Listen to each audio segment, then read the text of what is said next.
Hello दोस्तों, प्रणाम। राधे राधे। कैसे होंगे? आशा करती हूँ अच्छे होंगे। दोस्तों, एक कजरी गीत है, अच्छी लगेगी। लाइक शेयर सब्सक्राइब करना। दोस्तों, हमारे प्रयागराज में एक बंधवा है, बंधवा पे हनुमान जी का मंदिर है। उसी नाम से कजरी गाते हैं। प्रयागराज की कजरी है, बंधवा के नाम से। वहाँ लेटे हुए हनुमान जी हैं। दोस्तों, जो जो गए होंगे उनको पता होगी। धन्यवाद। तो उन्हीं का नाम लेकर के गाते हैं।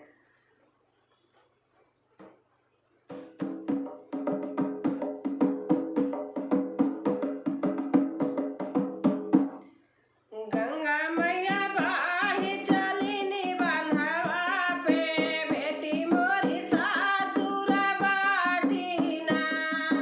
गंगा मैया बाही चलिनी बंधवा पे, बेटी मोरी सासुर बाटिना।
बताना कैसे लगे। धन्यवाद।